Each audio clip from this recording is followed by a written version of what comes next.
You are now listening to Carly's Couch. I'm Carly. And I'm Lex. In this podcast, we discuss a wide array of topics about life and how to live your best life. Whatever that looks like for you. Hope y'all enjoy. Heidi Ho Winslows. Are we going to do an intro? Yeah, let's do it. Okay, cool. It's all in there. Okay. Y'all gonna know what we talking about in a second. So I know typically we talk about optimistic things and making things better, but today we're here to talk about 4 signs that your relationship will not last. You got these 4 things in your relationship, it's over. Damn. Because I know what we about to talk about, and I got all 4 of them dun, dun, every dun. time. So here we go. So Carly put that real succinctly at the top of this, but if you are in a relationship and or if you've been in a relationship, romantic relationship where, you know, it just didn't work out, this episode could be for you to help you identify some things and maybe to identify your own responsibilities. And if you're in one now, it can help you to get clear maybe on some things that you can tell aren't quite right, but now we're going to give you a way not only to identify what the sign is, but also like how do you actually mitigate that and like calm it down. So pay attention, and you'll be able to get some tactical things that you can start to try for this or your next relationship or your other relationship. Or your side relationship. But just to make you a better person in general and to interact better and more healthy with the ones that you love. I thought this was super interesting. I listen to hella podcasts and read articles and all kinds of stuff. And I continuously heard about the Gottman Institute and the Gottmans and their studies on relationships. And doctors John and Julie Gottman have done over 40 years of groundbreaking research with thousands of couples, specifically on like love and relationships and marriage and what makes things last. And so throughout this and writing over 200 academic journals and 46 books and all kinds of stuff, they came up with these 4 horsemen, as they call them, that are over a 90% accurate predictor of divorce. So if you have these 4 things in your marriage, they specifically said divorce, but in your relationship, then most likely over 90% accurate is not going to last. And these 4 horsemen are criticism, contempt, defensiveness, and stonewalling. So that's what we're here to delve into today.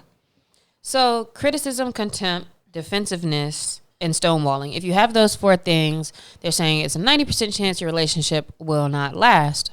But I wonder, like, why would they come up with those core things instead of saying, like, you know, cheating in a relationship? That's a sign that it's not going to last. Or maybe lying, or, you know, like things that are very obvious, kind of attacks against a relationship, perhaps. Like, why wouldn't they, you know, you have a list that sounds like that?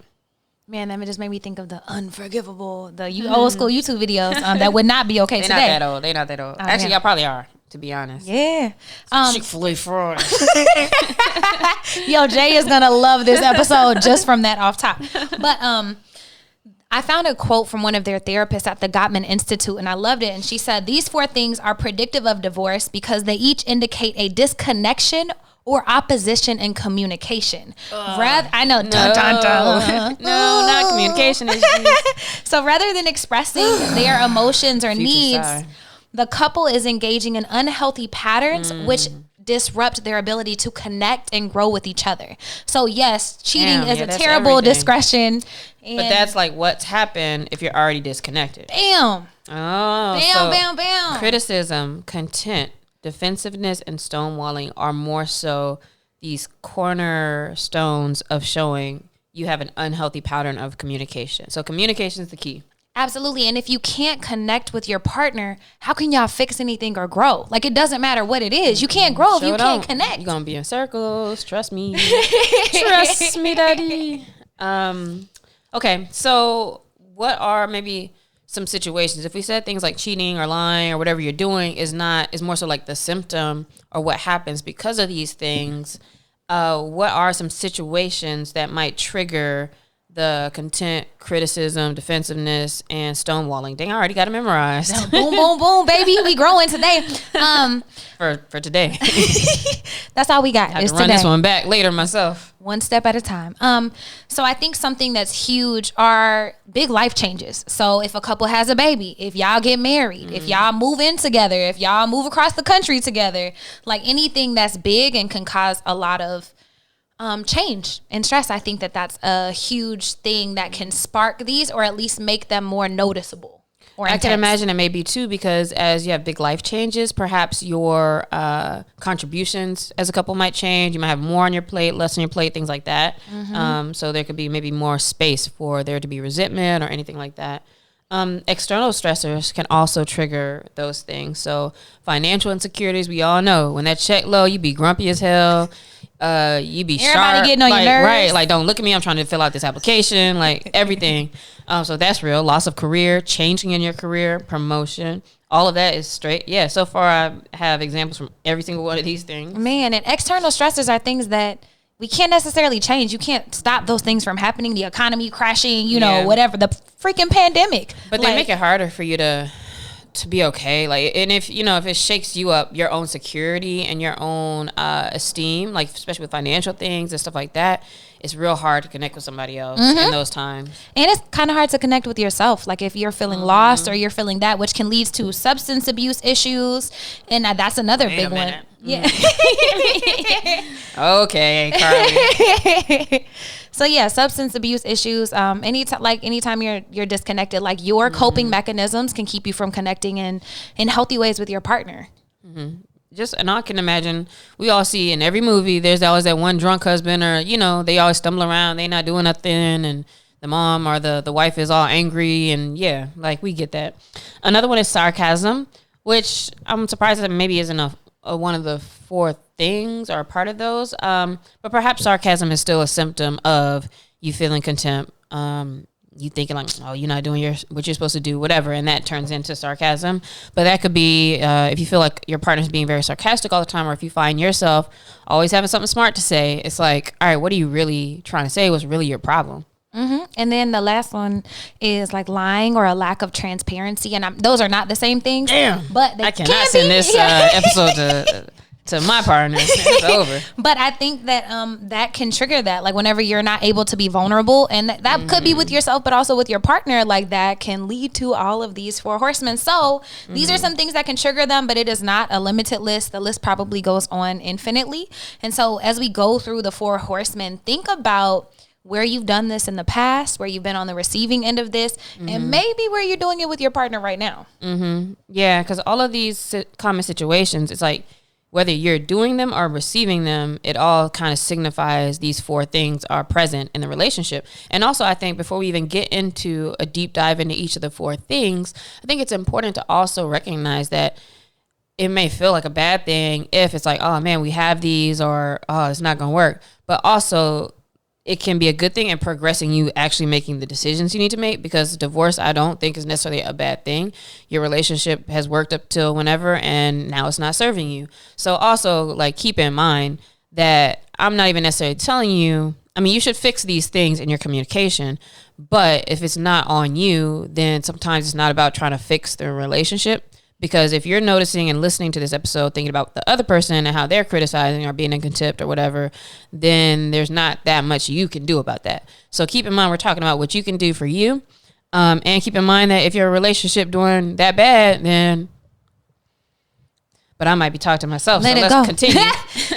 But I love that focus on yourself, like doing what you can in a situation, but also if you keep giving yourself excuses, oh, I should stay because she this or because he, nah, listen to these things and think about how you want to be treated and treat other people. Yeah, think about the actual health of your relationship, not what you hope it would be or wish it would be. Yeah, we're not living in an ideal world. We're living in the real one. So this first one is criticism. The first of the 4 horsemen is criticism. And I think it's important to recognize that a criticism, like a critique, is very different than, or actually, criticism is very different than just offering a critique or a complaint to your partner. Criticism is an attack on their character. And you start to dismantle that person whenever you start to criticize them. So for example, go ahead. Well, I was just going to say, and that part is important, that it's attack on their character, because you may not be trying to attack their character, but because, and you may think, well, this is a complaint, but it's the way you're saying the thing that makes it a criticism. And so now the other person is going to take it as an attack on their character. So there's a better way, if you're criticizing, to actually think about what you need to do and how to say it so that it's not an attack on their character, but you give an appropriate complaint. So this is something that you can transform if you pay attention to it. Yeah, and I think especially, how we've all grown up and just our wording, sometimes we're not as thoughtful. We're like, well, I didn't call him, I didn't curse at her, or whatever. But if you listen to the difference in like these next two statements, you might recognize that you're actually criticizing your partner versus just voicing a complaint. So a complaint sounds like, I was scared when you were running late and you didn't contact me. You hadn't called me all day. And I thought we would agreed that we would stay in contact, throughout the day, especially if you're running late. Mm-hmm. But a criticism sounds like, you never think about how your behavior is affecting other people. I don't believe you that forgetful. You're just being selfish, dog. You should have called me. You should have let me know. Like, you never think of nobody else. Y'all see the difference? And y'all see how that's effortless that criticism came out. But also the superlative. You never, like, I hate those. I threw that in. Oh, man. That's in there too. I'm about to say, definitely think about whenever you're using those words, because always and never are usually not always true. That automatically is a criticism to me, where it's like, oh, I don't never do anything. And that's the first thing, when you say a never, always, something like that to somebody, one of the first things they start doing is like, wow, so last week I didn't call you, or like yesterday, remember this? Or it's like, now you feel like you have to give like that you're wrong. Like, you're literally, what you're saying is wrong now, instead of that, hey, how you felt about what happened and you wish this other thing would happen. And if you notice that you and your partner are critical of each other, don't fret. It doesn't mean that y'all are going to break up or not meant to be. It's just that it can become pervasive in the way you communicate with each other, and then it can cause the other person to feel attacked. It can cause them to feel rejected and hurt, and then y'all come into this like attacker victim mode, which does not allow any relationship to succeed. And so just recognizing whenever y'all aren't voicing complaints in a way that honors each other, and whenever you really start attacking, like, I think that's whenever you should flip the switch and work on changing how you talk to each other. And this example immediately makes me think of parenting also. And I can imagine that if this is something that you have difficulty with, you probably got it from a parent or a caregiver, because I can imagine like that the patience that also goes into like with a child, like even things like, oh man, you should have got that last shot, or like the way you kind of say things or talk about their room, their grades, whatever, right? Imagine how your parents talk to you, and perhaps that's also kind of just how you see expressing yourself in that way. Mm-hmm. And so thinking about a better way to express yourself, if you notice yourself being critical or others, you can start to practice this antidote to criticism. It is called a gentle startup. And so changing your language from criticizing the other person to complaining. So the complaint will focus on a specific behavior and not attacking your partner. And so complain without blame. So that's the first thing, is complain without blaming your partner. Like saying, oh, you suck, you didn't call me all day. That's not how that is. Say, my feelings are hurt because we didn't talk and we communicated that we would be more in contact with each other throughout the day, or something like that. Like, that could be a way to do it. Yeah, we've talked about that before too. Try not to say try not to say you, but try to stick to I statements. Another way to think of ways to formulate that soft startup is to think about, like, what do you feel? What do you need? And again, I know this is obviously, like, everything is easier said than done, because quite frankly, when you're in this kind of space, you be needing to pause, because it's hard to like reformulate. But if you could take that pause, it's like, all right, I'm mad because he didn't do a thing, but like, what do I really need? How do I actually feel? And then that's what you start to say. You say, hey, I feel like this and I need this. And that will kind of give you your template. Mm-hmm. And so an example of a criticism in this would be like, man, you always are talking about yourself. Like, why are you so selfish? Mm-hmm. And the antidote to that would be, I'm feeling left out of our talk tonight, and I also need to vent. Can we please talk about my day as well? So that's what you need. And you're not telling them, hey, I don't want to hear you. You're just saying, hey, I also have a need. Mm-hmm. And then notice that she said, I feel, I need, and that means you're checking in with yourself first, and you respectfully ask your partner to fulfill the need, recognizing that they could also opt out of that, and that's a whole other discussion, but you're not blaming them and you're not criticizing them, which opens the door for more communication. Ooh, this is good. So I do this a lot. and then it ends up being like around the same types of things, I probably receive it a lot too, because I feel like this is one of those things where it's just easier to be like, dog, you not doing this or you doing this. But I know, for example, one thing that I always am critical of is like, and you always being on the phone, or I might not say that, but then I start getting a little attitude. It's like, all right, dog, like, are we doing this? Are we doing this? Are we doing this? The other day, I was watching something on a big screen, watching something on a laptop, and I was on his phone, and I was about to have like an aneurysm. But at the same time, it's like, I know this ain't my business, but it's like, God damn, like, what do you choose a thing to do?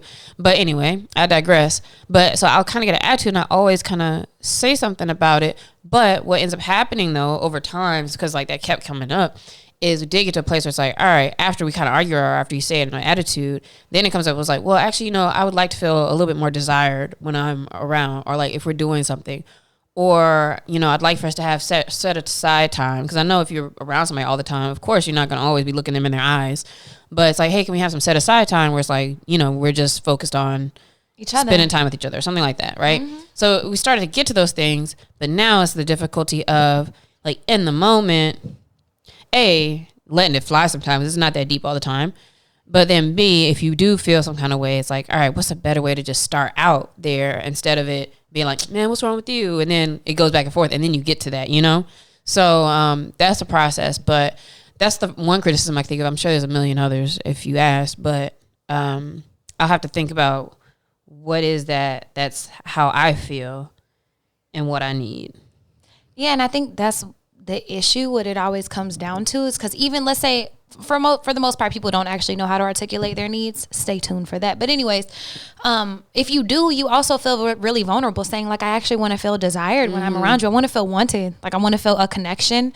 And then that also opens you up for them to say no, for rejection. And so that's scary. So it's like, well, let me just get attitude instead, because an attitude like anger, I don't want to have to say anything, but whatever. Yeah, anger kind of feels much better than like vulnerable and nervous. And so I think we tend to lean into that as opposed to just opening up and asking for what we want often. But also, and not to make this too much of an aside, maybe this turns into another episode or another topic, but I also wonder what the relationship is between your needs and then insecurity too. Because sometimes also it's like, dog, like I said, if it's like, oh, I need you to pay attention to me like 24/7, and that's honestly how you feel, which sometimes that is how I feel.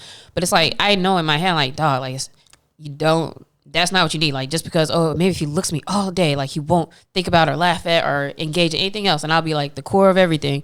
And so I feel like there's kind of like where that can go a little too far, to where you still need to recognize where you might need to chill out a little bit as well. Oh, I think that's before huge. You just, even if you're trying to say, I feel this, because then all day if you're like, yeah, I feel like I need more time, it's like, all right, now, like, you need to have a life basically at that point. And we will have a whole episode on needs where I think we can delve more into that. Okay. But the next horseman is contempt, and criticism can lead to contempt. And so contempt is when we communicate, and when we have contempt for somebody and resentment, it's when you're mean. It's whenever you start disrespecting that person and maybe mocking them, like you're always sarcastic, or you're calling them out of your name, or making fun of them, like me. Like whenever you start doing things like that, like eye rolling, like very obviously, and just kind of very being disrespectful. Also, when you have contempt, you are making another person feel despised and kind of worthless. So it's almost like you're trying to put the other person down.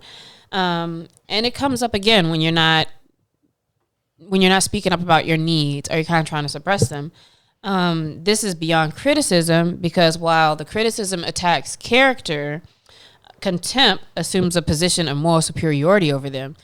So I'm going to go back to my own example, because this is going to straight up continue.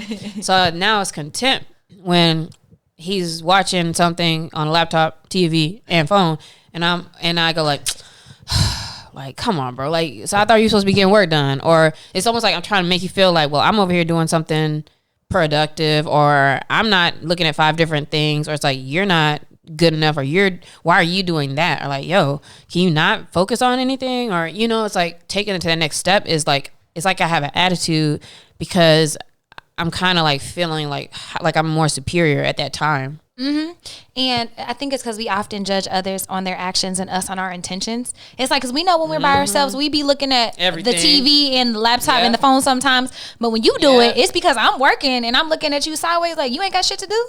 And so there's an example is like, also think about it like, an example of another source of contempt is like, why are you tired? Cry me a river. I've been with the kids all day running around like crazy just to keep this house doing, and all you do is come home from work and lay on the couch like a lazy person. Blah, blah, blah, blah, blah. I don't have time for this. You play those stupid video games. Like, if you've noticed yourself like demeaning other people's activities or hobbies or things that bring them joy, I feel like that's a good indicator that you should probably check yourself. Yeah, that's definitely something to catch. And an antidote, Jesus Christ, I don't even know if that's a word. The antidote to that is building more of a culture of appreciation and respect.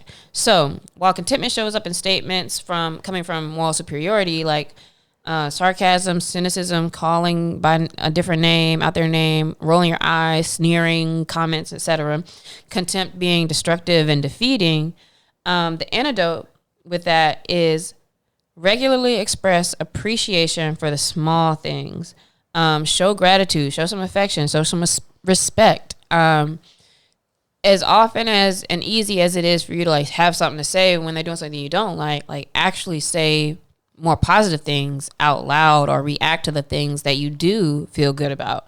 Kind of go against that a little bit by also not always attacking, but to give them the praise that they deserve as well. And contempt is important because it's the single most important predictor of divorce. Of the four horsemen, contempt is the single most predictor to divorce, and so you should avoid it at all costs. But when thinking about building up this culture in your relationship of appreciation and respect, also thinking about how that makes you feel, because the more positive you feel, the less likely you are to express contempt or have anger, that's unexpressed to other people. And so I've heard that, for every for every one negative interaction that you have with a partner, they talk about how it's important to have 5 positive reactions with your partner. Now think about how often that actually happens. So like every time that y'all get into a fight, like every time you have something crazy to say, do you also have 5 positive things to say, or 5 thank yous, or 5 things that, you noticed that they've done in your life? So just kind of notice that ratio of like what kind of conversations you're having and how you're talking to each other. And I've always talked about this as withdrawals and deposits, like in an account. And so, it's okay when you have something to say sometimes, even in a healthy way, like a criticism. Not a criticism, a complaint or whatever the right way to do it is. Or, if you get smart or whatever, but then it's like, hey, you can only withdraw so much money from the bank account before it's just depleted. And so being sure that you also deposit is very important. And I like the idea to try to deposit more than you withdraw. Don't make it phony. I talked about before how my parents used to always be like, say 2 nice things every time we said something bad to a sibling. And I used to always be like, yeah, you draw good and you're funny. Like, we used to always say the same things every time, like, you draw good. But, like, it's still annoying to have to do that. But I think it was a good practice because this also kind of makes me think about, this antidote makes me think about how it's like, how you your perspective of the thing is, like, still going to affect, like, how you really feel. So you really can kind of choose to, like, all right, let me focus on, like, something positive, or what's a good thing about him right now, or what's something I like, and like just try your hardest to like switch and reframe, because there are the positive things there, hopefully, but you're kind of just not focusing in on them at the time. And that can help you to also remember and think about like how big, this is, like from a higher viewpoint, like, all right, maybe this thing isn't that deep, or maybe it's not as big, or, it's just a small whatever thing that you can kind of at least let slide sometimes, maybe not all the time, or maybe not even at all, but depending on the thing. But just give yourself more perspective. And I think that's so important. And then there's an example, and this reminds me of Dr. Sandra Espinosa. So a contempt statement is, you forgot to load the dishwasher again? God, you're so lazy. I say that because they don't be cleaning up after they cook and stuff. The antidote: I understand you've been so busy lately, but could you please remember to load the dishwasher when I work late? I really appreciate that. And the difference there is it's a respectful request, and then it ends with appreciation. And so I'm much more likely to do something if you come at me like that than the first way. And even if they respond with that, like, dang, well, I'm busy too, I've been doing stuff too, at least like you said it the way you're supposed to say it. And that goes straight into the next horseman, defensiveness. Damn, this one hard too. So so far I'm 2 for 2. Man, I'm on me doing them for sure, and I'm sure I received, but I've definitely been 2 for 2. Like I haven't talked about mine, but I think contempt was one of the biggest ones in my past relationships because I just wasn't great at voicing what I need. So anytime we would have a little spat, it would go into just rah. It's like, whoa, this was not a great reaction for what happened in the moment. Is because I had all this pent up aggression from things I didn't say. And then I'm definitely defensive and working on it. Yeah, I get accused of this every other day too. 3 for 3. Man, you batting out the park today. I'm wildin'. But defensiveness is typically a response to criticism. So you're not, sometimes you do these things just out of it, but sometimes it's also a response to criticism. It's whenever we feel unjustly accused and we start fishing for excuses. It's also whenever we play the innocent victim so our partner will leave us alone and back off. It's also reversing the blame. So you're trying to make it the other person's fault. And it's a way of blaming the partner and avoiding your healthy conflict management. So this is never successful. And our excuses kind of just tell the partner that we don't take them seriously. And that we won't take responsibility for our mistakes. Oh, that's what they're saying? God, dog. So I got all kind of personal things. Repeat that statement. So I always get accused of like, man, you never take accountability for things. And it's like, yeah, I do. Like I did a thing, or I did this or that. But I think because I always feel like, and I've expressed it too, like, it feels like you're always like criticizing all the time. So it's like the more it feels like somebody's attacking you, like I'm like, that it feels like you're attacking my character. And so it's like, of course I'm like, I'm not just gonna sit here and take that, like, bro, and like, no, I'm not that person. I'm not this all the time. I'm not, all these things that like just makes you seem like you're just a bad person. And so I feel like it probably is kind of natural to be defensive if you feel like you're always being accused, because just so much. And then it's like, but don't look at your things that you do. And it's like, bro, like we are human beings, and like, well, give me some grace because I'm still growing. And like, look at you, and you just want to flip that because it's like I don't want to accept those things about myself. Whereas it could have been true that those things have been or are parts of my life or my communication style or whatever the problem is, but could have been expressed in a way that was, I don't know, connect better, or I don't know, or at least not pile it all on top of each other. It's just a lot. So I can see as somebody who is defensive or has been called defensive, it's like, well, you try to explain why. I don't know if that's also being defensive, but it's like, well, you're always like criticizing, like you're always saying this. And like, if somebody says you're this, it makes you want to be like, well, I'm not that. I might be this, but I'm not that. And it's like, bro, let's like bring it down a little bit. Yeah, I mean, and I think justification is part of that too, because I noticed that part in myself too, especially if I feel like my character is attacked. Oh, I'm on. Like I'm very defensive and I start giving facts and all these things to combat it. But it's like, it's a way that our partners, sometimes in critiques, sometimes there's a little bit of truth in critiques and the things that people say. They might not say it well, but there might be some. Be a lot. Yeah, but I'm not gonna receive it now. Yeah. It's like I'm just a whole bad person. Like, all right. Yeah, all right. Well, if I'm such a bad person, bye. Like, whatever. Right. Oh, they ain't going nowhere though. So, like, well, all right then. So, example of this is if I asked Carly, did you call Betty and Ralph and let them know we're not coming tonight, like you promised this morning? I was just too damn busy today. As a matter of fact, you know how busy my schedule was. Why didn't you just call? Wow. So, a non-defensive response can express acceptance of responsibility, admission of fault, and understanding their perspective. So the opposite of this would have been what? Oops, I forgot. I should have asked you this morning to do it because I knew my day was so busy. That's good. That's my bad. Like, let me call them right now.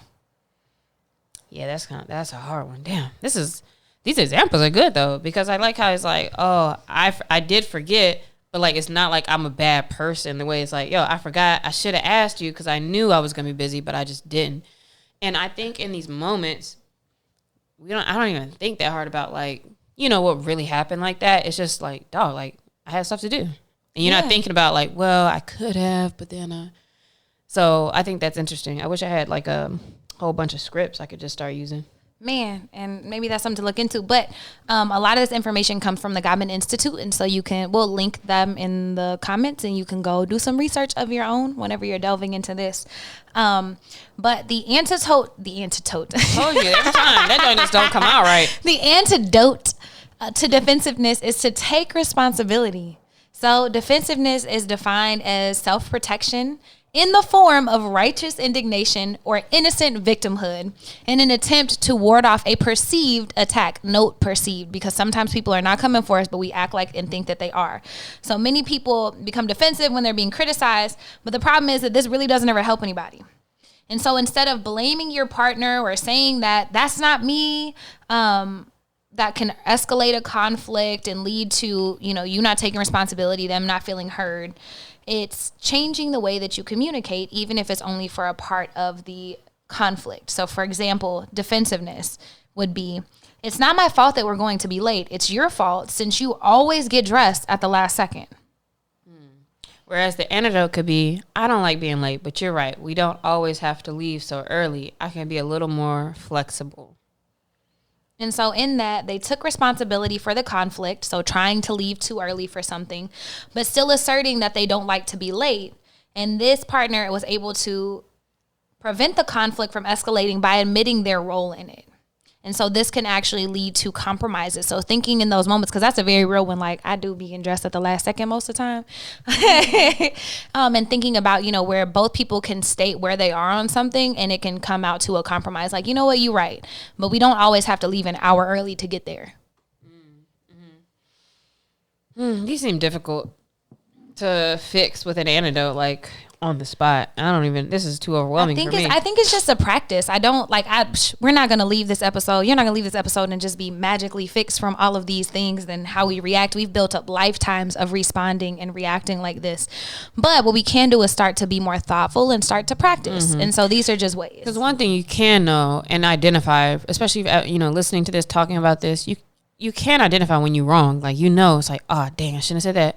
So maybe it's like, you can be like, hold up, stop. And like, let me think real quick. And then you could try, but sometimes it's still like, you'll try to say it like, I want to attempt to say this a more, way that's going to connect better or not be accusatory or whatever. And it's hard though. Everything you say kind of wants to be like, well, and it's like, I don't know what else to say. But at least like catching it, like we always say, it could be the start. So, all right, faux. I'm going 4 for 4 with stonewalling, which is usually a response to contempt. And for me, this obviously is a communication issue because we know stonewalling occurs when you withdraw from the interaction. And I do this all the time because like, all right, now all of a sudden I feel like you're just like talking at me, attacking me, and I'm just shutting down. Like, yeah, I'm over it. Like, I'm not going to talk about this. I'm going to talk later, or I might walk away, whatever. I'm down for that. Shutting down and simply stop responding to their partner. So then you might get like, oh, so now we're just gonna not talk, like we're not gonna communicate about it. And really, but what I've been wanting to say is, well, I don't feel like this is going anywhere at this point. So what's the point? Rather than confronting the issue with the partner, so stonewalling it makes it is more of like a evasive maneuver. Like, you just want to tune out or be busy or distract yourself, or like, I'm just not going to engage you anymore. But why is stonewalling so bad? Why? Because I've heard this obviously multiple times, but like, why is stonewalling bad when it might be like, hey, like, I don't want to wild out in a response, or it's like you're not communicating with me with respect or appropriately, and I'm just like over it. What's wrong with that? I don't think there's anything wrong with withdrawing yourself from a situation and setting a boundary. I think the difference with stonewalling is that it becomes habitual and keeps you from avoiding it. You keep avoiding dealing with issues. So I think it's stonewalling whenever you refuse to address things and actually communicate, and that's the issue. Like, it's not like, hey, I need a day, or I need 20 minutes, or I need to go take a walk and I'll talk to you in 2 hours. It's like you just stop talking to them and you like leave them alone. And it's like, well, how can we ever fix things if you're always shutting yourself down? And so it's important to note that stonewalling like happens after a while. Typically it's like, a buildup of contempt, a buildup of criticism, and all these things that are happening. So it becomes a big thing where you just refuse to talk about stuff. And I would say it's kind of like, or from my experience, kind of when it's like you stop feeling safe talking. It's like, oh, no matter what I say, they're gonna do this or say that or whatever. So you just kind of stop. And I would say, and reading this, I agree, it's a result of feeling physiologically flooded. So it's just like, yo, like, you know, like kind of like burnout, or like you're just shutting down. Like, I just can't do anymore. And I don't know if it's as an introvert or as a person who's just, my brain is already very busy all day. It's just like, I don't have time for this. But when we stonewall, you're just not in a physiological state where you can really discuss things rationally. So to your point, maybe it can be more of a, hey, can we just come back to this in a few minutes? Because sometimes that is all it takes. Like, usually we'll come back to it, but it's like right now, I'm like, this is doing too much for me. And I think that that's a safe boundary to set for yourself, and a very important one. And your partner should understand, like, them trying to force you to talk about something in the moment is not healthy either.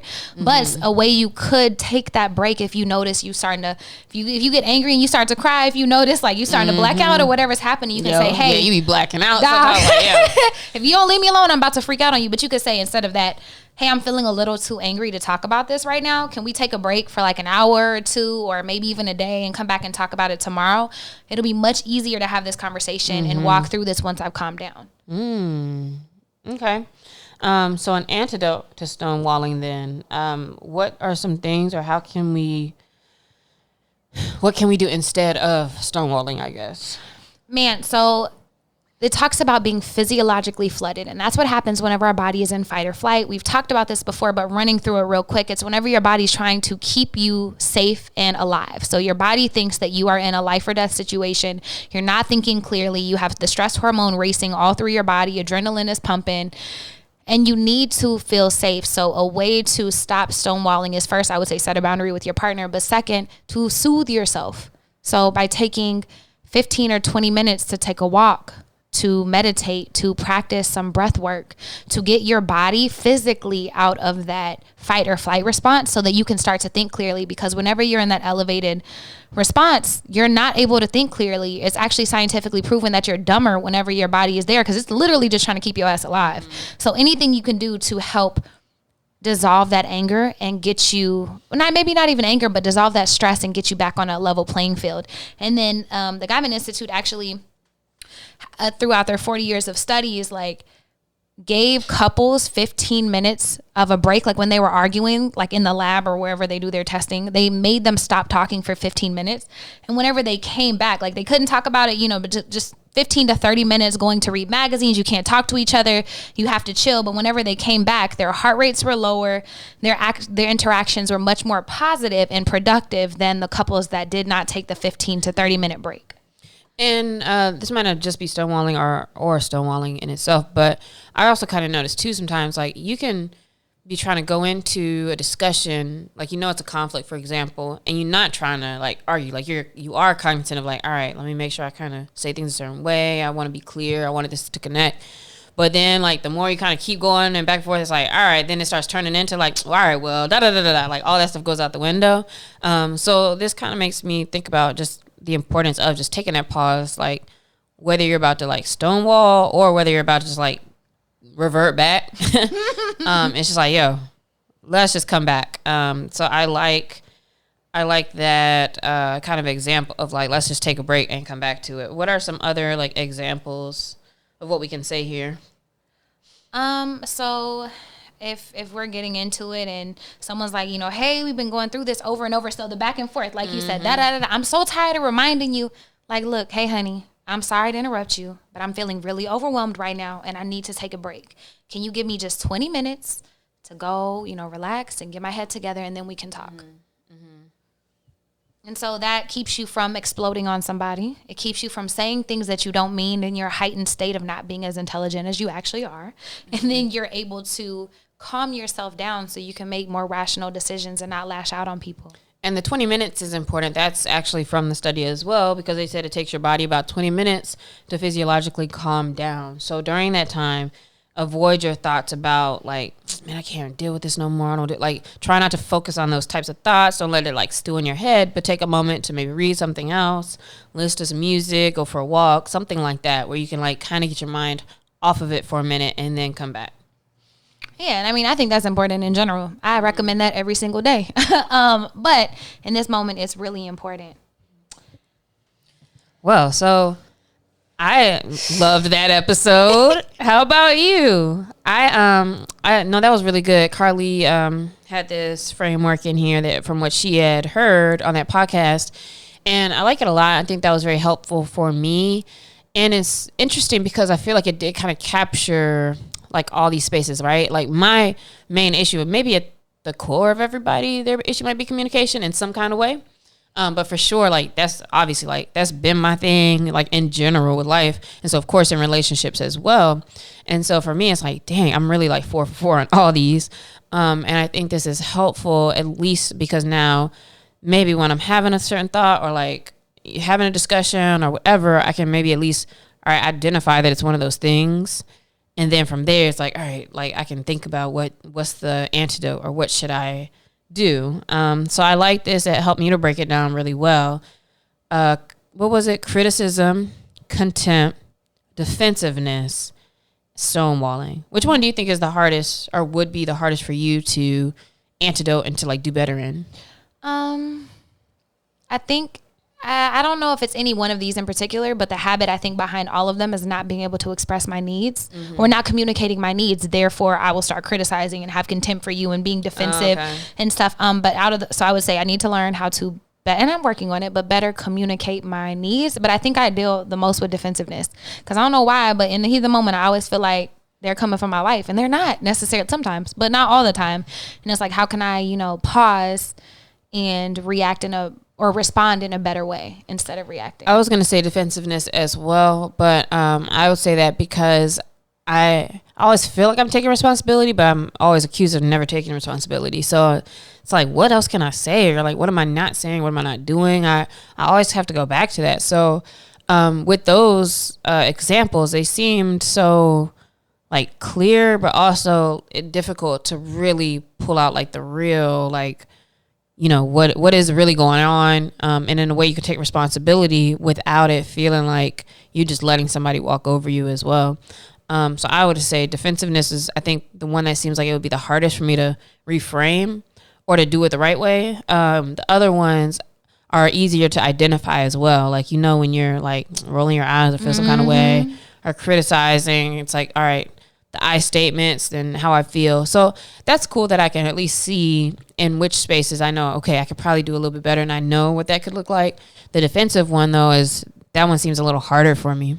Yeah, same, especially because it's such a visceral reaction for me. Like it just happens. And and it's like, how can we do this better? And so by no means are these antidotes like apply the Band-Aid and you're healed. But they are a good starting point. And I feel like I learned a lot even about myself and how I communicate in relationships. So I want to know which one is the hardest for y'all to deal with or you struggle with the most. Hit us at Carly's Couch on Instagram, Twitter, TikTok. Call us. Let us know what you thought of the episode or which one of these you're going to be working on this week. Yep. And this week's shout out is going to us, kind of. So Didi Hirsch Mental Health Services. They are a mental health organization based in Southern California. They have a few different locations, so you actually can go to the clinics. And a big part of what they do is suicide prevention. They have a suicide prevention center. They are the people who answer the suicide hotline when you call in this area for sure. And so they are always fundraising, trying to raise money to provide those services so that less people are taking their lives, getting the help that they need. So on November 14th, there is an event called Alive Together. And this event is going to be 2,160 steps. So it's actually a walk. So we're going to go to Exposition Park near USC. And we're going to walk and we're going to be raising money for suicide prevention. So what we have done, and you can go to the site, it's didihirsch.org/alive together, didihirsch.org/alive together. And you can look for our team. So I created a team for my company, Capsoch. So we have a Capsoch team. Carly is on it. Shout out Whiteman B. Priest, got a few other folks from our work who are going to be on the team as well. And we are trying to raise some funds. So if you go there, search the team, Capsoch Agency, you can make a donation. Even if you just give like $5, that's perfectly fine. You can give $20, $50, whatever your heart desires. But just want to put that out there that we are raising money to donate to our team. So look for us and help us out if you can. Yeah. And then the link to our team, if you want to donate specifically, will be in the bio or in the episode notes, not bio, in the episode notes. And come support. And then our question of the week, Alexia, what is one difference between you currently and your future self? One difference. Yeah, I'm trying to get the mic all of a sudden. One difference between me and my future self is that she is less offended. I like that. You had a deep answer. Bread. My future self got way more bread than I got currently. But a deep answer is that could be the answer. I'm about to say, yeah, that might be my answer today. Damn, for once, give one answer. Okay. Nah, see, now I got to give two. Confidence. Just more confident in myself, my decisions, and who I am. And then the next question offline for y'all is, now how do you bridge the gap? What do you need to do to bridge the gap to that future self? All right, guys. See you next week. Bye.